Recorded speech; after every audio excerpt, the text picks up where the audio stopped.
Hello there. Have you been? Hey Ryan, it's been a while. By the way, what's this important news? Listen up. Believe it or not, your dear brother's finally getting married. No way, congratulations! My name is Cindy. I live with my husband Alex. We live quite a distance from our hometown within plane travel range, so we don't get to see our families often. So I got the news of Ryan's upcoming marriage over the phone. Is Alex doing well? If he's not, let me share my happy news with him. I'm sure it'll cheer him up. What's that all about? Well, I think he'll be happy. He's at work right now, so I'll tell him later. I appreciate it. Also, I wanted to check if you could possibly come back home this or next month. Is this about meeting your fiancé? Yes. You guys have the busiest jobs, don't you? That's why I was thinking about scheduling around your availability. Alex and I work in a specific field, where, although we mainly work from home, we hardly have any regular days off. Therefore, when situations like this arise, we usually work ahead to create some free time and plan accordingly. But, sorry Ryan, we're really busy with work at this time.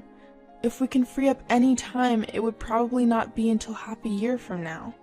I see. What about the wedding? If you have a tentative date, I can make sure to be free that month. Well, we plan to do it in June, so about half a year from now. It might just coincide with when you're free. Well then, our first meeting could be at the wedding. But I'll talk to Alex. He might be able to make some time. Great. Let me know once you figure out your schedule. After hanging up with Ryan, I got back to work. About 2 hours later, Alex came out of his office and I stopped him. Hey Alex, I got a call from Ryan earlier. He's getting married. Really? That's wonderful. But he consulted me about wanting to meet sometime this month or next. You know how we're both really busy right now, right? So I told him it might be difficult. Yeah, these next couple of months might be tough. What about the wedding? He plans to have it about a half a year from now. We might be able to make that. Plus, you'll be around 7 months pregnant by then, right? Yeah. Actually, I was pregnant. I was not yet in the stable period. So, regardless of work, I was thinking of waiting until I got to that stable period. I might be overthinking it a bit, but still. Well, I'm sure Ryan understands. Oh! Did I forget to tell Ryan about the pregnancy? What? You didn't tell him you're pregnant? Well, I told our parents, and I thought they would relay the message. I guess he doesn't know, since we didn't talk about it. You need to call him right now. Alright.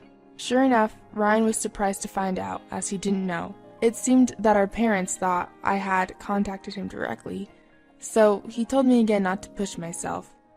By the time 3 months had passed since receiving the call from Ryan, I had reached my stable period. Our baby was growing healthily inside of me, and everything was going well.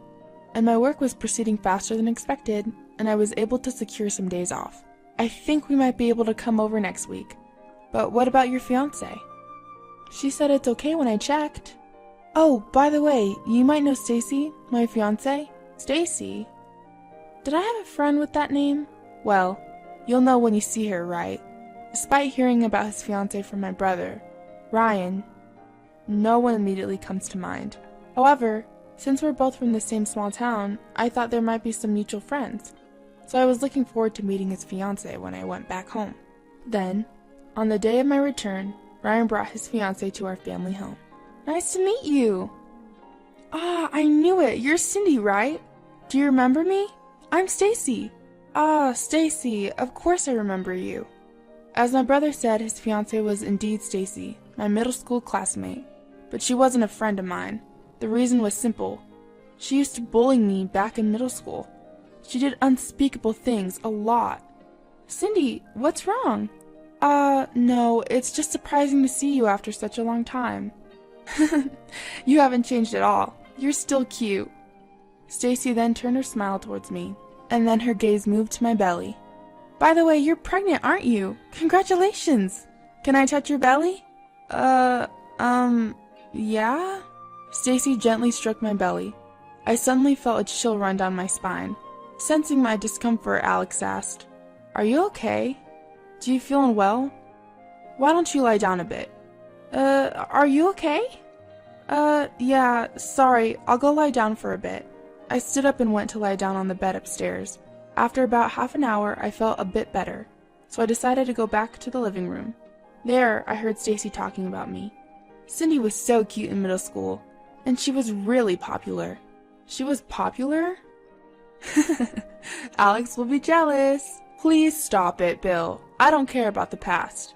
But I'm glad Cindy is Ryan's sister. It's refreshing to have a classmate become a relative. The living room had a great atmosphere, but just hearing Stacy's voice made me irritated. Maybe I should just spill everything. Like the fact that I was never called cute, and what they used to call me back then. But seeing Ryan's happy face, I didn't want to say anything. Ah, Sydney, are you okay? Stacy, who noticed me entering the living room, quickly stood up and came over to me. Aw, sorry for making you worry. I'm fine now, thanks. I'm sorry too for not noticing. I've never seen this side of Stacy. That's why I decided to think that Stacy had also changed as she'd grown up. I didn't feel the need to make a scene here. A month passed, and Ryan and Stacy's wedding was just a week away. Alex and I managed to adjust our schedule so we could attend. My health was fine, and I had no problem flying. Then one night, I got an unexpected message. Aw, sorry for calling so late. I got your number from Ryan. Ah, I see. So, what's up? I just wanted to check something. Your husband Alex, he's not there, is he? I'd prefer if we could have a two-person conversation, if possible. I found her words unsettling, but with my husband asleep, I asked, he's sleeping right now. But you said it's important? Yes, it's really important. Daisy started to ramble on over the phone. You know, I really think you shouldn't attend our wedding. Wait, why not? You're not feeling well, right?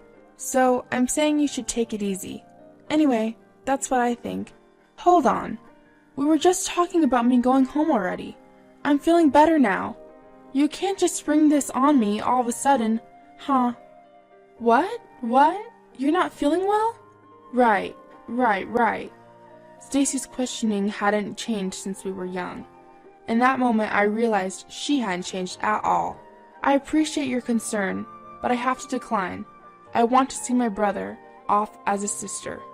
Let's just forget this conversation. Then Stacy let out a long sigh on the other end of the phone. Look, you don't need to interfere. It's going to look bad. I'm just trying to be nice to you. Why can't you understand that? She finally showed her true colors. Since middle school, I was picked on, being called a monster, instead of being called cute. I even remember being called a witch and being splashed with water and mocked. You're weak to water, aren't you? But I'm an adult now. I didn't want to be intimidated by such threats. I'm going to report this to my brother. You're going to regret this.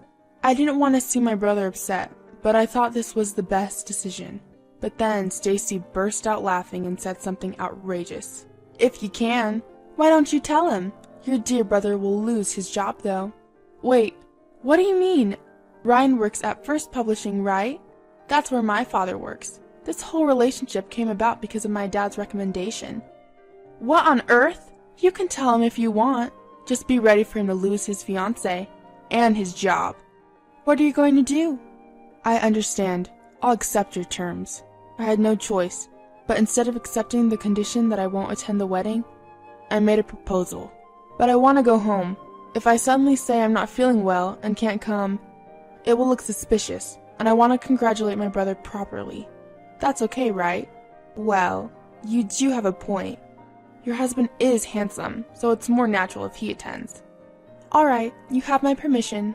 Who does she think she is? I held back my indication and hung up the phone.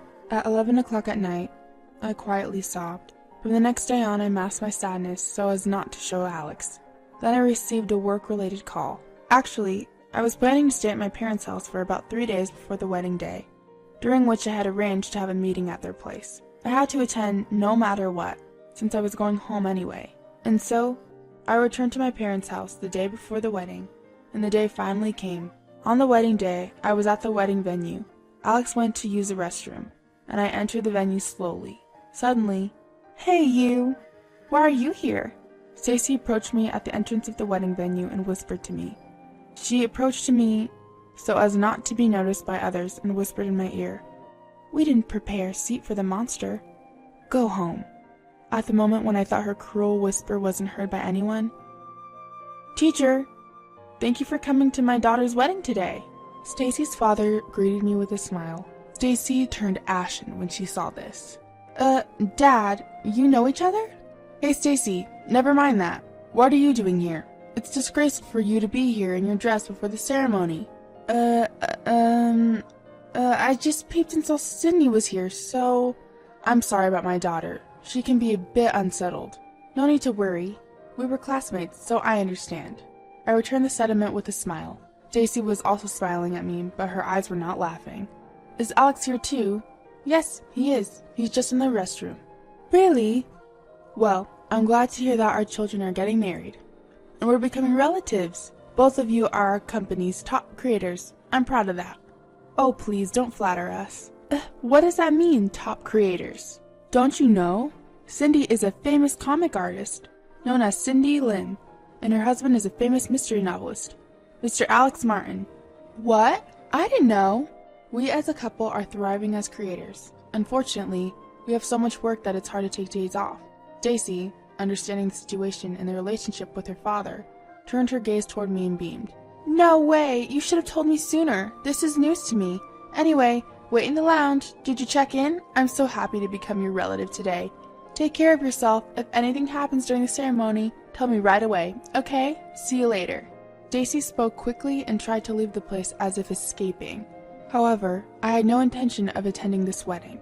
The reason being, Alex and I were planning to cancel at the last minute. I took out the voice recorder hanging from my neck and played it. "We didn't prepare a seat for a monster. Go home." I played it over and over again, stopping it, rewinding it, and playing it again. "What? What is this?" "I'm sorry, but your daughter said this, so we will be absent." Stacy stopped in her tracks at this and gave a bitter smile. "What? What is that? That's not my voice." The voice recorders these days are handy, aren't they? They can even display when and where they were recorded. "Hey, what does this mean?" Stacy's father, his face turning red, confronted Stacy. Stacy continued to deny in a teary voice. "But even if you say there's no evidence or not, I've been called a monster by your daughter, and I've been treated badly since middle school. Because of this, I will also be missing tomorrow's project." "Wait a minute, isn't tomorrow an important joint project meeting? It's a major project that will decide the fate of our company. Already, the ads are running everywhere. If the project disappears, it'll be disastrous." "Yes, I know, but I will also be absent." Alex came to my side and moved the conversation forward. "No way, can't you do something?" "Well, actually, your daughter was calling my wife in the middle of the night, saying something that was almost threatening, so I won't forgive anyone who makes my wife suffer. And now that Stacy's taken her brother hostage, I suggested to my wife that it would be best for us to do this." "What?" "Stacy, what have you done?" "It's not true. Dad, it's a misunderstanding." "There's no way it's a misunderstanding." Ryan came out of the dressing room. His expression was stern, showing his anger. Stacy rushed to Ryan with tearful eyes. "It's not true, it's not true, I didn't do anything." But Ryan took out his smartphone and showed a video. In it, Stacy was recorded saying, "Why did she come, despite being a monster? I'll kick her out," and running from the dressing room on the second floor. "My buddy happened to be filming you when you came out in your wedding dress. You can't deny it now, can you?" Stacy collapsed. "I'm truly sorry. I didn't realize at all. I'm the one who should apologize. It's okay. You did nothing wrong. And thanks, Alex. We'll have to call off today, so you can go home ahead of us." Being told this by my brother, I returned home with Alex. Of course, the wedding was canceled. In the evening, Stacy's parents came to apologize, bringing Stacy with them. Naturally, because my brother was involved, the project is to be continued as expected. Work is work. I always thought personal matters didn't matter, and then Stacy was disowned by her parents. The punishment for using her father's name to scrape the project was severe, they said. Originally, Stacy had secured a contract job through her father's connections, but she resigned after receiving cold treatment, and she's now job hunting. Of course, she has to pay for the wedding cancellation fees and compensation, so she's scraping by with a part-time job now. Meanwhile, my brother continues to enjoy his work. He said he was done with marriage, But half a year later, I got a proud text that he'd fallen in love with my assistant. Of course, she's a really nice person, but as a sister, I'm a bit taken aback by his quick turnaround. Well, as long as he's happy, that's all that matters.